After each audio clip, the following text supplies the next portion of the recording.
One of my subscribers, and I can't remember who tagged me in this on Twitter. They said this is DNU worthy. And let me tell you right now, it most definitely is. I think I had said before that it was a story that I did a couple DNU stories ago where I said this person right here has to be the dumbest person in captivity. I take that back. These two right here definitely earned that title. Now, for those of you who are not familiar with the title DNU, it stands for Dumb Negroes United. I have to add that in there because every time I do one, I always have a few people asking me, what does DNU stand for? I don't know if y'all are new subscribers or if you are trolling, but in any case, that's what DNU stands for. So let's get into this one. So you have these two individuals right here by the name of Deandre Baker and Quinton Dunbar, both of which play in the NFL.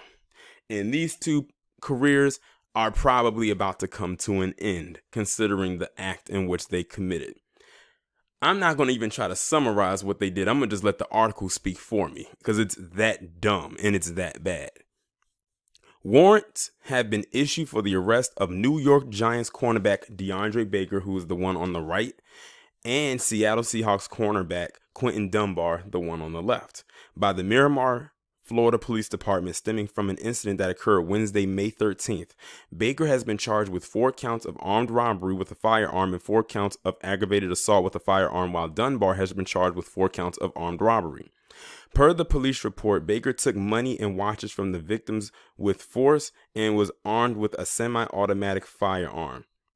In case y'all don't know what they have done so far, basically there was a card game in which money was lost, and because they got mad they lost this money, they went and tried to get the money back. Mind you, these are two individuals who are in the NFL, and one of them was a first-round draft pick. Millions of dollars. You literally threw away millions of dollars and ruined a career for a few $1,000s lost in a night that you probably could have recouped. But let me continue. Per the police report, Baker took money and watches from the victims and with force and was armed with a semi-automatic firearm. Dunbar was assisting Baker in taking the money and valuables from the attendees at a party in Miramar, Broward County. The pair were allegedly hanging out at a cookout when an argument ensued, resulting in Baker revealing a semi-automatic firearm. Baker allegedly had I don't know who wrote this. This is a typo.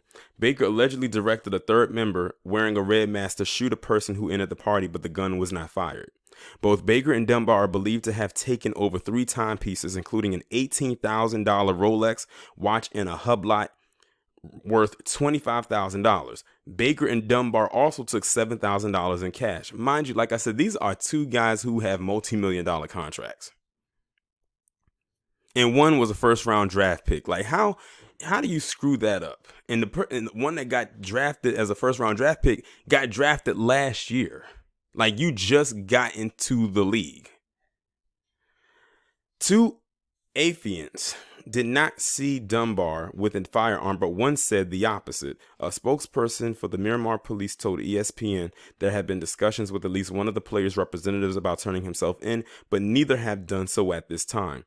One witness told police Baker and Dunbar lost over $70,000 at a party in Miami days earlier via gambling, some from high-stakes card games. That just screams to me, you have a gambling problem. I don't care if you make a lot of money, if you're a millionaire or whatever. Losing $70,000 in one night from card games means that you do not know how to call it quits. You don't know how to take your L and take whatever money you have and walk away, and then when you're ready, come back. That just screams you have a gambling problem. You lost almost $100,000 in one night. And not because someone took it from you, but because you willingly kept playing. And you probably were playing high stakes and probably didn't know how to play. So because of that, you decide to want to rob people to recoup the money that you lost in a game that you clearly mentally had no control over your urges as far as constantly playing. Now you see why I say these two right here are dumb. They're dumb because, first off, they're multi-millionaire NFL players. They lost all this money gambling when they should have just called it quits. Then they rob people, armed robbery at that. And all of this happened in a week.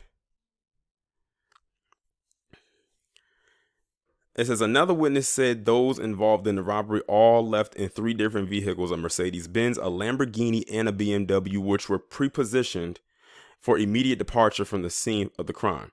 The argument allegedly started over a gambling dispute. Neither player has been incarcerated yet, probably. The Giants have also released a statement on the Dunbar's arrest. We are aware of the situation. We have been in contact with Deandre. We have no further comment at this time.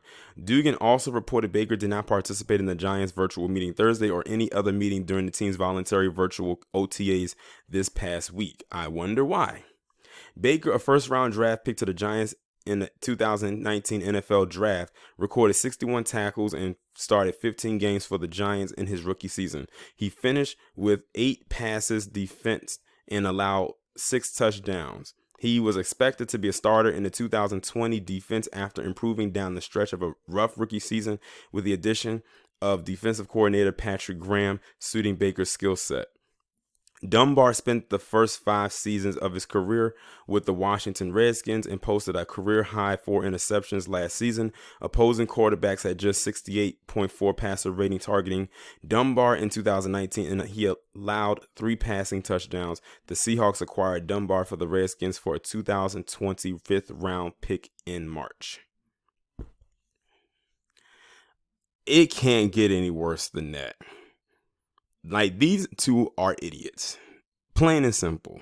Like, they put themselves in this position, and the only way they felt they could get out of this position was to put themselves in a bigger hole than they already were.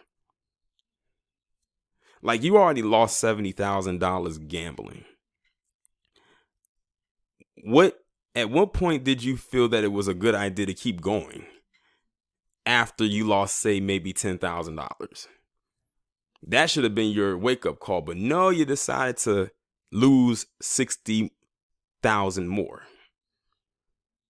But see, that's what happens when it comes to gambling. You lose, and then you panic, and you feel that that next hit is going to come. So what you do is you double down to hope to make the money back that you put in, as well as the money that you lost from the previous game. So I had to pause the video right there. If you didn't catch the last part that I said, you probably heard some drilling. They're actually doing some work where I'm at. But let's get back into this. But yeah, these two right here are fools. On, like I said, multitude of levels. One, you're fools for putting all of that money into some card game. Then you're dumb for wanting to rob all these people to make the money back. It's just... my bad, y'all. It's hard to kind of get to that commentary because it seemed like every time I was getting ready to talk, something just kept getting drilled on. But hopefully I can get through this last part with no interruptions. These two are dumb. They deserve whatever consequences are coming their way. And I don't know how anyone can allow themselves to be that stupid. But it is what it is. Y'all let me know what y'all think about this down in the comments, and I'll talk to you in the next one. Okay, so I had to come back on here and add this extra bit of information in here. And this is coming a day after I recorded this video. Now, this is probably the first time I've ever had to do an update to a DNU story. And I said, let me just go ahead and put it into this one right here. So there is this article that just came out on May 15th, 2020, where apparently Quinton Dunbar's attorney put the police down there where this incident allegedly happened. Now I got, the allegedly in there. This says that the robbery victims confirmed that he wasn't involved. And I'm like, okay. Then as I read through some of the article, and I'm like saying to myself, okay, did they lie and say that they did it? Or are they telling the truth? And they're trying to clear these two of what they did. And they slipped some of those witnesses some money to not say anything. I'm going to go ahead and read the article, and I'm going to let you draw your conclusion. The saga of 2 NFL cornerbacks accused of robbing South Florida partygoers at gunpoint in a card game gone wrong has taken another dramatic turn. Quinton Dunbar's attorney has accused Miramar police of targeting the wrong guy. Michael Grieco told Fox Sports Radio Andy Slater on Friday that he has letters from the alleged victims of the armed robbery confirming that Dunbar wasn't involved. I can't believe Miramar PD did a virtual touchdown dance without investigating further, Grigo told Slater. Grigo confirmed to other media outlets that he has sworn affidavits from 5 witnesses. Dunbar, a 5-year NFL veteran, was traded from the Washington Redskins to the Seattle Seahawks this offseason. Miramar police issued an arrest warrant for Dunbar and New York Giants cornerback Deandre Baker on Thursday while tagging their respective teams in a tweet announcing the warrants. Both are facing 4 counts of armed robbery with a firearm from an alleged incident that took place on May 13th. Baker also faces 4 charges of aggravated assault with a firearm. Now, of course, as we know, May 13th, that was on a Wednesday. Now, this attorney is saying that they got some documents from these witnesses 2 days later. That's pretty fast when you think about it. It says Baker's attorney Bradford Cohen released a similar statement in an Instagram post on Friday. They said, I want to thank Miramar PD for being professional in regards to surrendering our client. Our investigator has had them for some time. We would rather presented them to the court at the proper time rather than in the media. But in this day and age, people rush to judgment. Where some seek publicity, we seek justice. I look forward to moving this case forward to proper conclusion as we believe our client is innocent of any charges. Then it goes on to read where it says police stick to their guns. It says police spokeswoman responded to Grigo's claims on Friday, claiming that Miramar PD has sworn statements from the alleged victims pointing to Dunbar. It says we have taped statements, sworn statements from each of the victims that were interviewed separate. 4 victims, 1 witness. Tanya Ruse wrote in a statement provided to the New York Daily News. The affidavit speaks for itself. If the victims have a different story to tell, they have not come to the Miramar Police Department and given any revised or different statements. Like I said, it's some red flags going on here. So it's like, did they do it or didn't they do it? And a lot of people are believing that these attorneys for these 2 got to these witnesses and slipped them some money under the table to change their story. That's what a lot of people are starting to allege. And if that all comes out, not only will them lawyers most likely lose their jobs and face charges, but that's not going to look good for their clients either. So they better hope that these witnesses are telling the truth and that there was no money given to them to change their stories.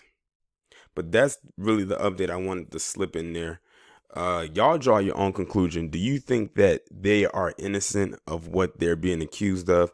Or do you think that the attorneys for these 2 got to these witnesses and told them to change their story and gave them some money to do it?